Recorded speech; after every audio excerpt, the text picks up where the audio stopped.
we are the European contingent of the Drag Production Sisters. You will have already heard the American version of the Introductions podcast. Welcome to the European version. Woo! It's basically the same, but in different accents. Sounds slightly similar and confuse everyone. Yeah, 2 English and 3 Irish. It's going to be confusing. It's just going to be which English person is talking and which Irish person is talking. Oh, God. I'm exhausted now. Should we call it a day? Yeah, great episode. Call it a day. Call it a day. Call it a day. That was great fun, everyone. Well done. Okay. So I'll introduce myself first. I am Danni, one of the 2 English people here. I am a McLaren fan. I picked McLaren as my favourite team because I liked that they had an orange car. So I think that says a lot about me. I first got into Formula 1 not too long ago, but in the grand scheme of things, I've been watching Formula 1 for most of my life. My dad is an absolute mega maniac Formula 1 fan.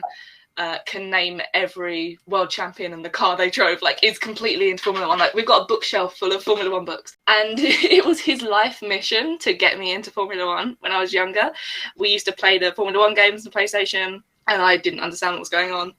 I just played it like it was Mario Kart. And much to his disappointment, I did everything in my power to absolutely resist getting into Formula 1. I decided that I just wanted to hate it. So I hated it with a passion. I was like, I hate this sport. I hate everything about it.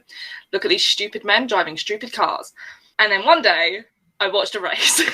And I was like, hang on. This isn't actually that bad. I quite like this.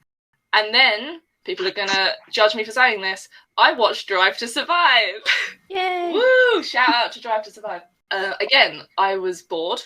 I thought, I'll give it a go, because I don't like Formula 1, and nothing is going to make me like Formula 1, because I don't like it.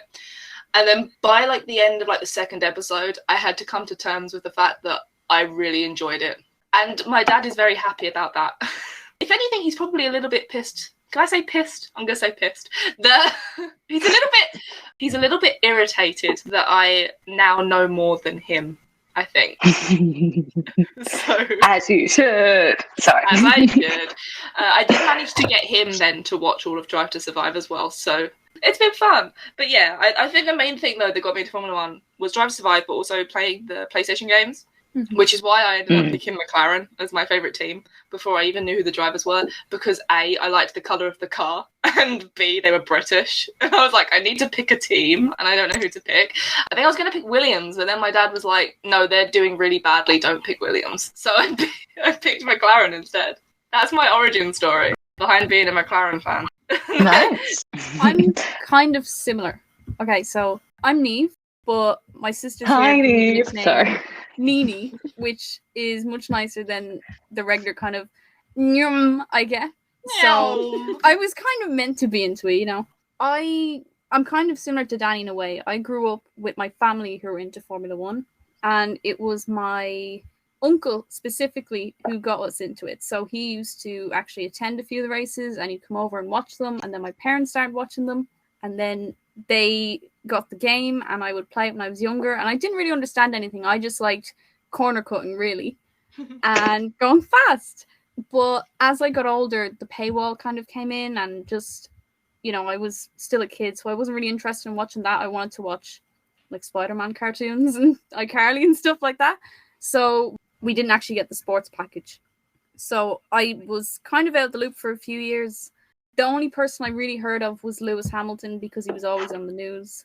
And I'd actually heard of Sebastian Vettel. I don't know where from, but I remember when I started watching Drive to Survive, I knew his name from somewhere. I'd seen him before. I still don't know where, though. But like Danni, I was kind of into it, but not really. It was just something that was there. And then I started research just over a year ago, and that's not the most relaxing thing you can do when you're 22. It's very stressful. So I had a lot of imposter syndrome and anxiety. I was just stressed. And I went to Netflix, and I like watching documentaries and just random things like that. So I was just browsing. Then I was like, oh, Formula 1, Drive to Survive. I had good memories with this. When I think of Formula 1, I think of playing the game with Orla growing up, my dad.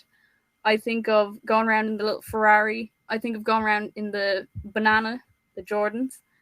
And it kind of just, it reminded me of like easier times, like the good old days. So going back to it was kind of like a, oh God, remember this thing? I used to really like this thing. And as I started watching, I was like, oh, I know this. But then there were new things and I was learning loads, and I'm a nerd. So I love learning everything. And once I get into something, I'm like, I have to know every single thing about it. So even though my family weren't into it anymore, I had kind of gotten back into it. And then slowly but surely, I've started converting them all back. And weirdly enough, it was actually through the game that I got them into it. Not Drive to Survive, but the game. Because as soon as I finished season 1, I was like, oh my God, I need to get the game. I need to start playing it now. And it just, like, playing the game again, it brought back all those good memories. And then my dad would watch me and he's like, are you playing Formula 1? And I was like, yeah. So I told him about that. He started watching Drive to Survive. Then my mum started watching the races with us. And before I knew it, I converted the whole family back in. So, yeah, that's my story. The cult leader. Love that. Okay, so I'm kind of, I don't know if controversial is the right word, but I just like chaos. So I like both McLaren and Ferrari. I like the drivers and I like the teams. They're very different, but I appreciate the difference. I think it's nice. And my reasons for that is that I grew up with Ferrari. I grew up with Schumacher. I loved playing in the little red car. But McLaren, I like their dynamic as a team. And I want both of them to do well because I think they've kind of fallen in recent years and now they're getting back up there. And I'm really excited to see them fighting this year. I think they could have a really good battle this year. Like I said, I love both of the drivers, but if I had to choose a favorite, it would be Lando. And weirdly enough, he was the last driver I actually found out about. Like my first driver that I found out about and was like, they're my favorite, was actually Charles. And it was true Charles. And watching like all these YouTube compilations, Orla was like, oh yeah, I know Lando, like all the lads like him in my year and stuff. And I was like, who the f*** is this guy? Sorry, swearing. But like, who is this guy? I know nothing about him. And then I was like, oh, he's actually really nice. Yeah, best to last, really. No, I was gonna say, like, I remember telling you, like, I think it was some esports thing, and Lando was disconnecting and everyone saying, oh, justice for Lando and all this. And that's when Niamh said, oh yeah, Lando Norris. I was like, oh, that's that fella who got like shit internet and got disconnected and all, you know? Same. Getting mood, like.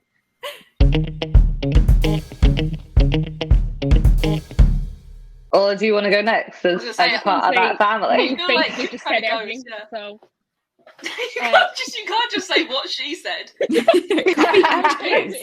and paste. Yeah. This is like Kimmy in a press conference.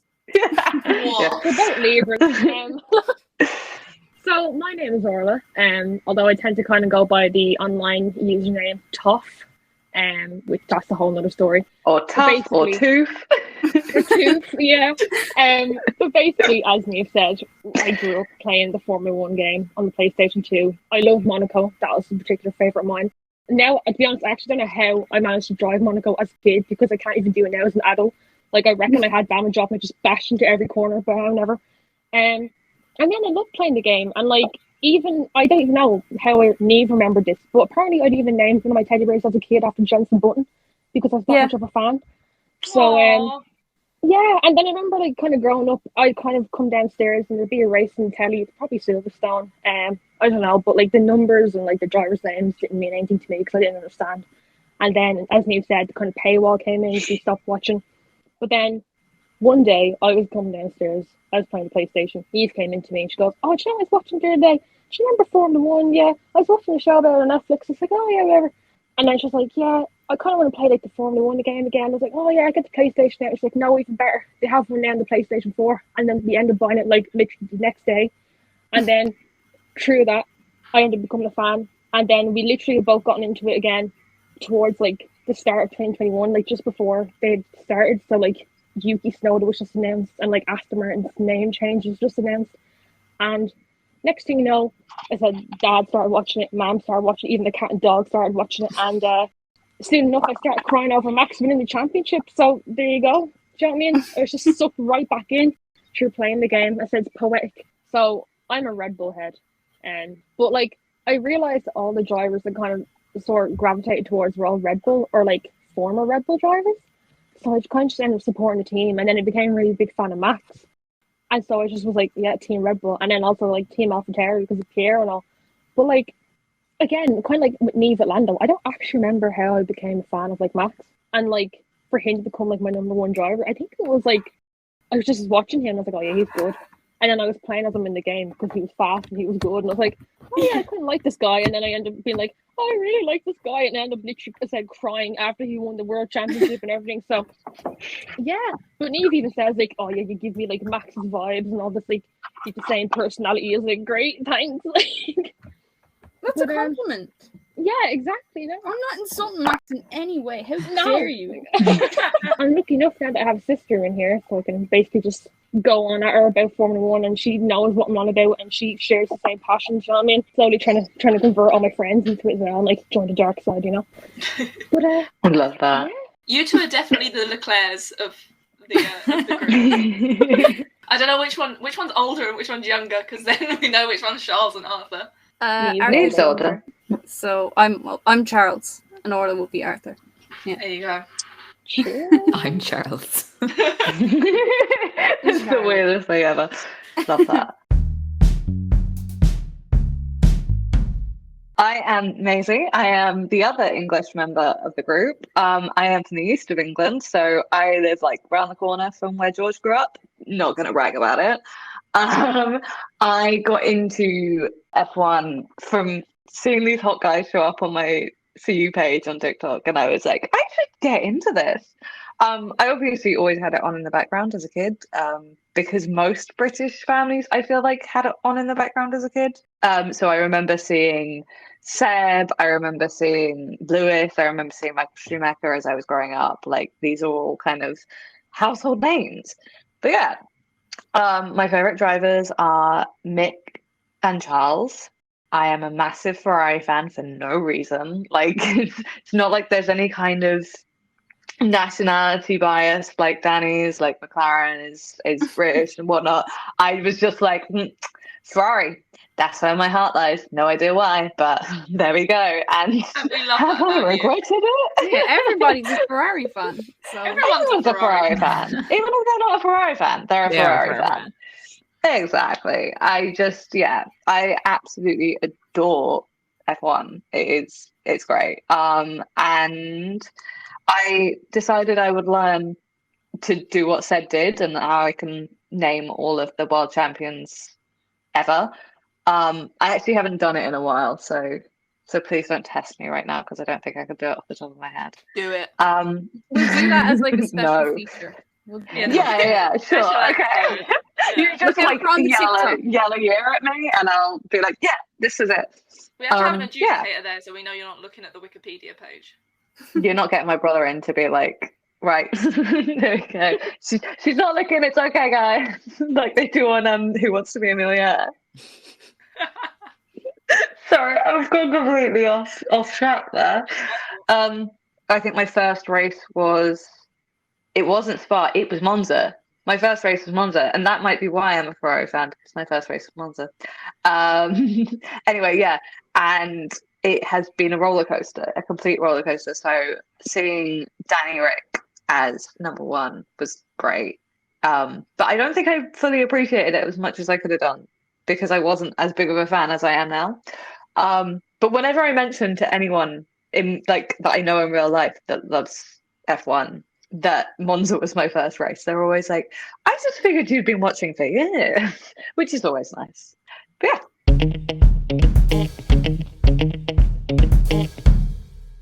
See, you're up. I am Fiona Fee. I watched F1 as a child. Again, it was kind of on in the background. Oh, I forgot to mention I'm the other Irish person, but I'm from the countryside, so I sound a bit more uncultured. But anyway, I remember watching F1 on Sundays while having Sunday lunch. And I remember it was Michael Schumacher was obviously in his heyday, and I think I used to call him Mickey Shoemaker, which is cute. I also have this really weird association with Formula One from when I was a child. I think it's, please don't judge, I think it's the time I discovered that you could put chips or fries for people from further afield into a sandwich, like making a chip butty. I think I discovered I could do that while I was watching Not like it's a talent, but it was a thing that was possible while I was watching Formula One. So I associate Formula Chip One with being butties. like, oh my God, this is amazing.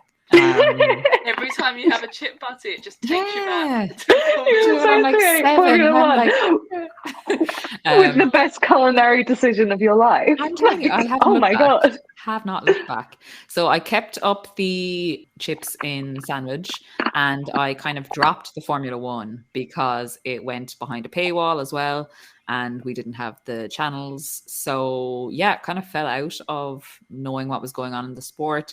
Again, I just knew who Lewis Hamilton was from being in like the news and stuff. So fast forward to lockdown 2021. I had seen on social media people talking about this documentary about Formula One, and I was kind of like, I could not imagine something more boring. I was like, no. And then I saw, like, I follow this like CrossFit athlete on Instagram, and she had posted on her story being like, this is the most amazing thing you will ever watch. Trust me, I had no interest in this, and now I'm obsessed. I was kind of like, okay, that's kind of random. So then it was one Friday night in lockdown where there was nothing to do. It was about 10:30 at night, and I was like, I might throw on that Netflix show. Yeah, I'll throw that on. And then I was up until about like 1:30 watching it. I was completely obsessed. And then I watched all 3 series in like less than a week, and then was just ranting and raving about Formula One, how great it was. Have you heard of this sport? It's amazing. To anyone who would listen, and a lot of people who were like, please shut up. So luckily, I had just finished watching Drive to Survive and was suffering serious withdrawals. And then I Googled Formula One races. And then I realized, oh, wait, the season has started. I can just start watching races now. So my first race was the second race of the season in 2021. So it was Imola. So that was the whole George and Bottas kind of slapping the helmet stuff. So that was very dramatic. So I love that. Spicy, yeah. Very spicy. So yeah, so then when I was watching Drive to Survive, I started kind of noticing these names that I'd heard of over the years, but could never have put a face to the name. I was like, Fernando Alonso, yeah, I've heard of that guy. He's The guy from the Charlie XCX song. Kimi Räikkönen guy, I've heard of him too. And Sebastian Vettel, I was like, yeah. And then I learned all the new drivers and felt really untalented for my age. And all these people are like born in like the year 2000. I'm like, oh my God. So my favorite drivers, I kind of prefer following a driver rather than a team. I'm a sucker for an underdog story. So when I was watching the episodes with Seb being kind of, booted out of Ferrari, I felt so bad. So I'm a big Seb fan, big Danny Rick fan. And then teams, yeah, I kind of just want the underdog to do well. So kind of Alpine, AlphaTauri, Aston Martin, McLaren. I'm kind of naming everyone but Red Bull and Mercedes. But yeah, so that's my journey to Formula One. Cool. Nice. I wanted to mention something quickly. Mhm. Because all of our stories pretty much involved Drive to Survive in one way or another, whether it was completely new to us or not. I know that Drive to Survive gets a lot of slack, and people sort of say, oh, you're a DTS fan or whatever, but I think it's interesting because, some of us were Formula One fans before we watched Drive to Survive, some of us weren't, and it clearly shows that it is a way to get into the sport, especially when so much of it is behind a paywall, but most of us have Netflix.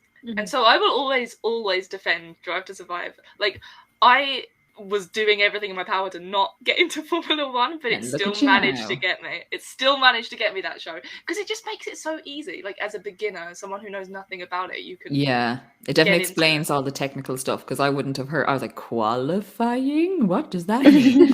But what are all these tires? Yeah, like there are moments on a race course. Sorry.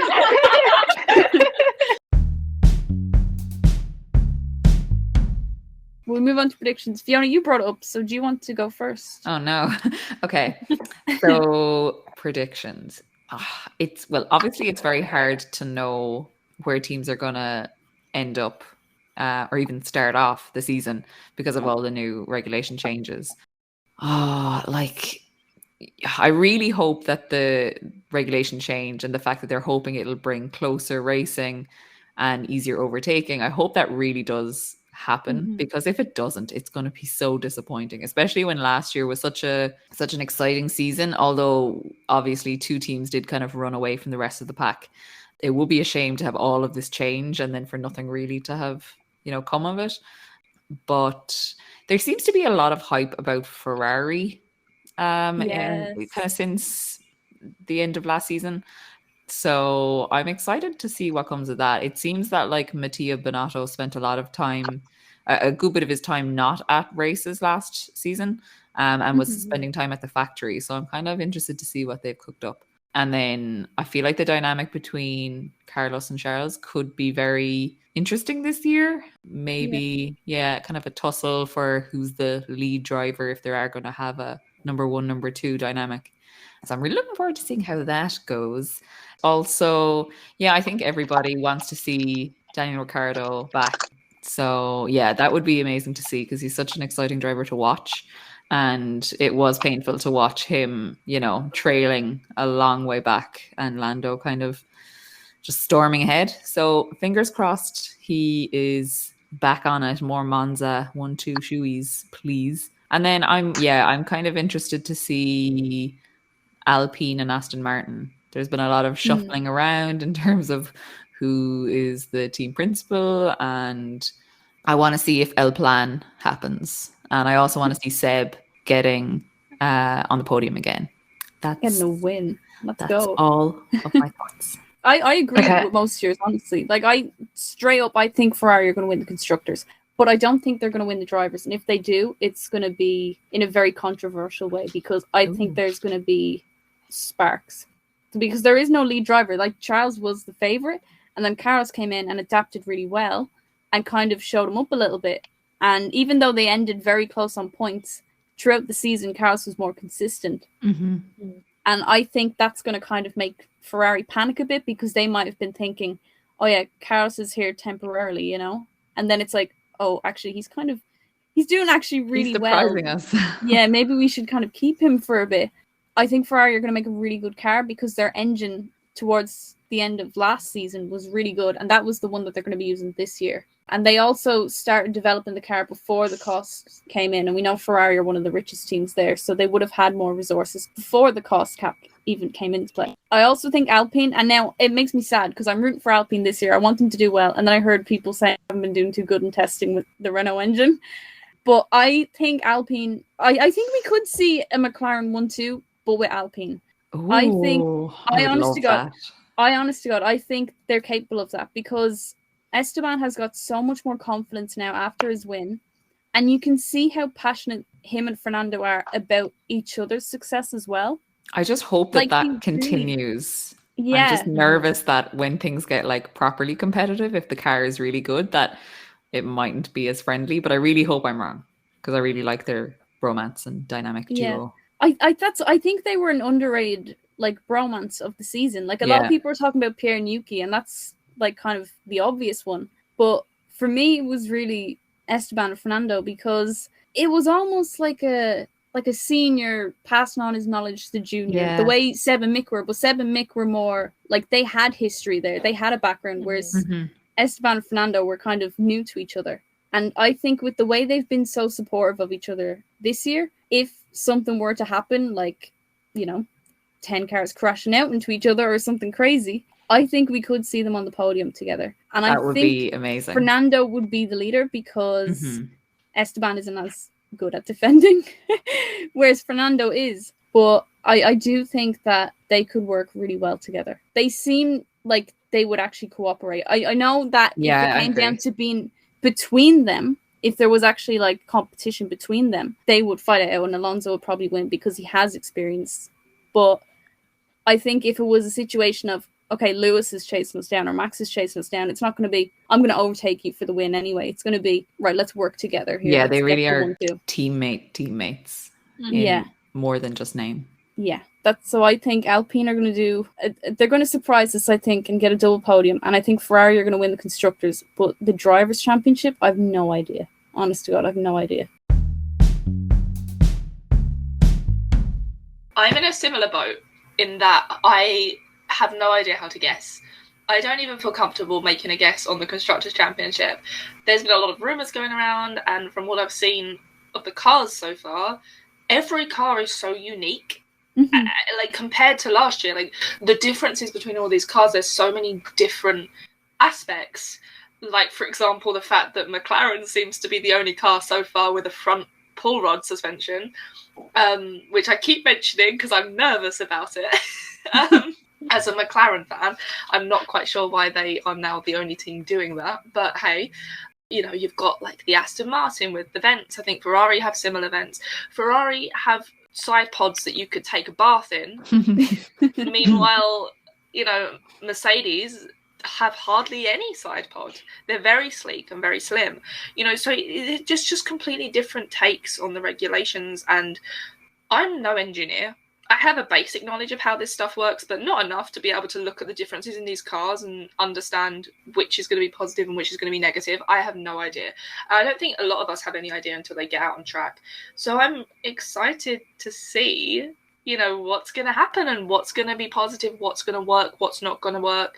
I have a feeling that the cars are going to change a lot as the season goes on as well, as they work out what works and what doesn't. And all of the drivers have got to get used to these cars as well. And they're going to drive very differently, especially McLaren, if they do go with a pull rod suspension, which looks like they are. If any other cars go with a pull rod suspension, that is going to be very different to drive because it's going to be very different from any car they've driven previously.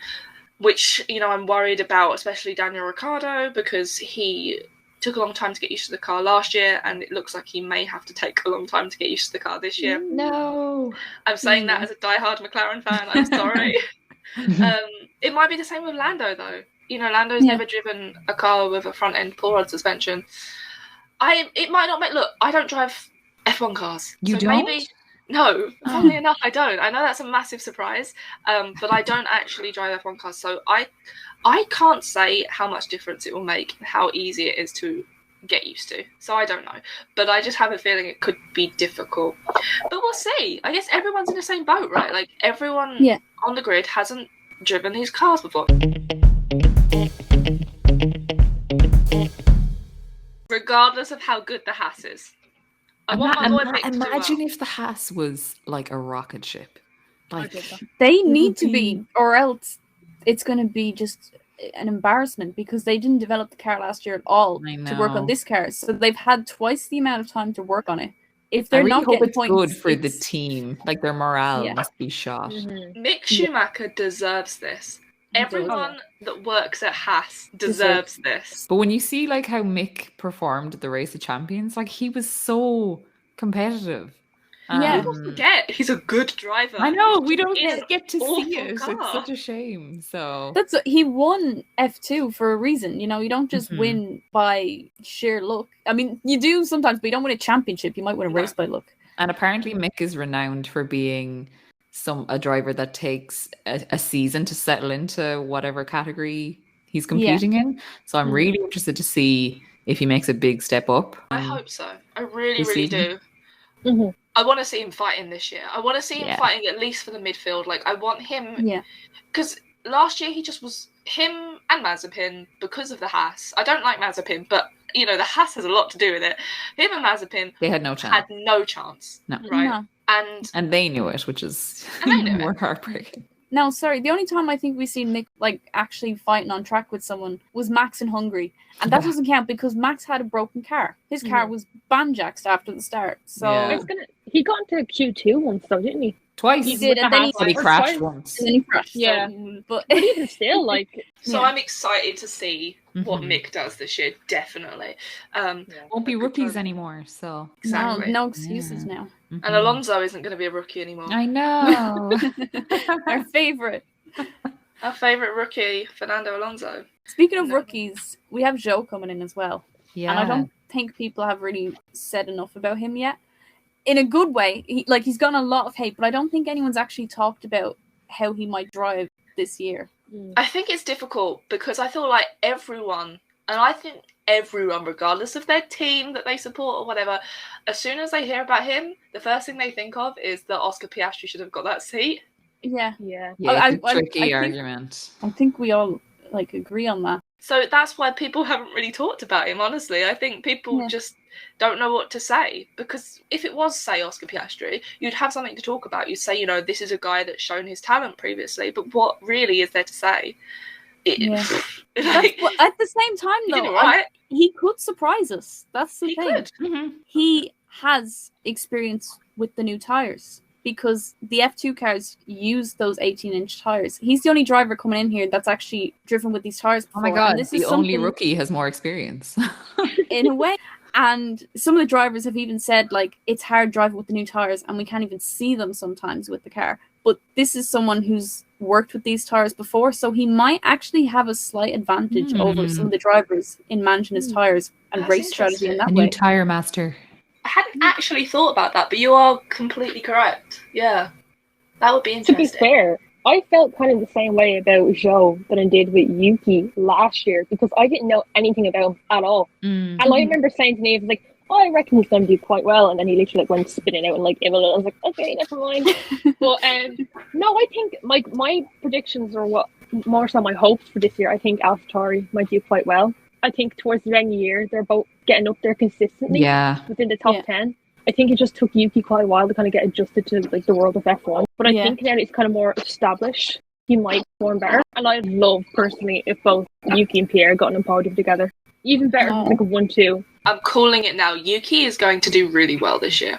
He does. He has to, or Helmut Marko is going to kick him out and replace him with someone else. Yeah. Yuki at the start of the season last year, he wasn't doing so great. He was a rookie, he was getting used to it, but at the end of the season, he was smashing it. But wasn't it like his first race? I didn't see the first race was it Bahrain? But like apparently everyone was like, oh my God, this kid is going to be amazing. And then he just faded away. But then he came back at the end. So hopefully. Yeah.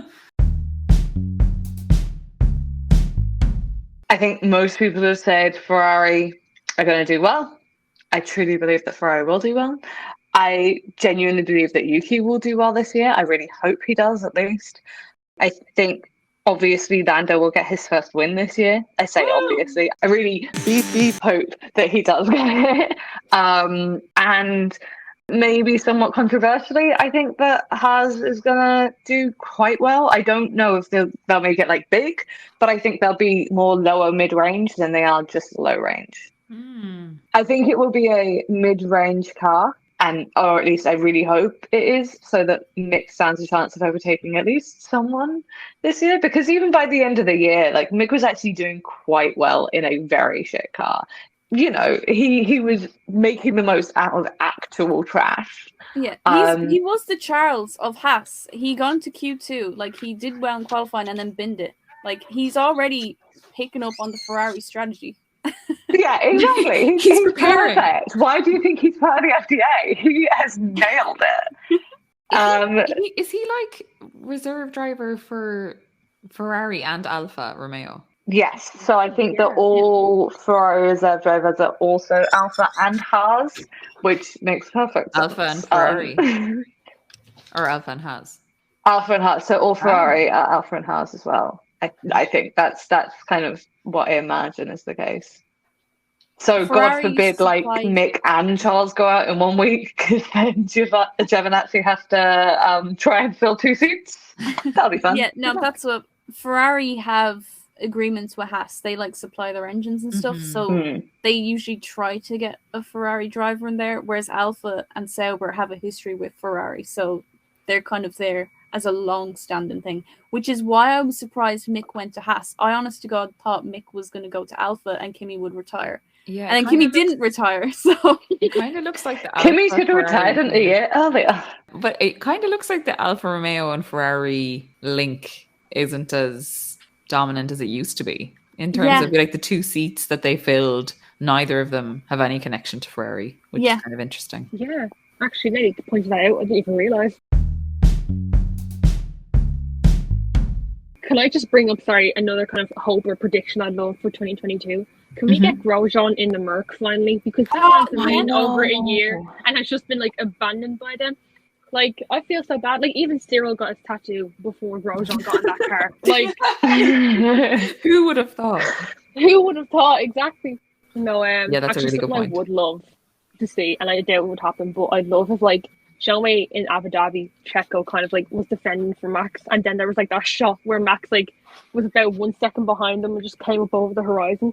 I love it's like a sort of situation like that happened, but it was like reverse. So Max was kind of defending for Checo and gave him like help and helped him win. Whether it was Mexico or anything. At Mexico. At Mexico, yeah. Like they kind of like what's the word, like not payback, but you know what I mean, like return the favor. Yeah, exactly.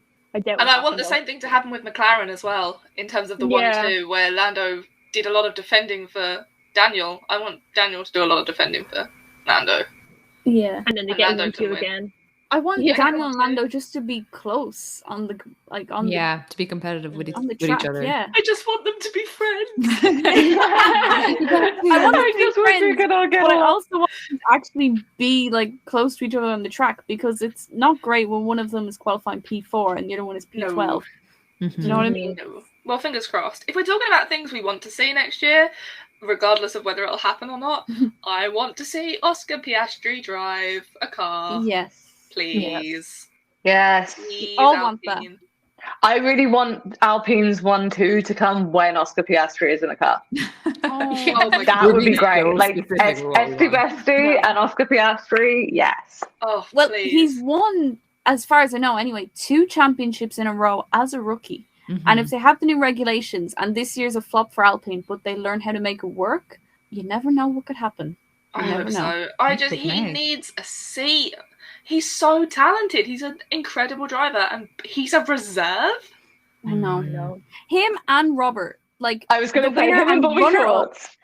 Him and the runner-up of F2 last year don't have seats. Yeah, that must be so sickening for them. Thank you for listening, everyone. Hopefully we'll have another episode soon. We'll figure it out, and I hope that this has been fun to listen to. And lights out and away we go. Yeah. Lights out and away we sleep. Good night. Yeah, if you've made it to this point and you've listened to this, well done. I am sorry. Bye. Bye. Bye.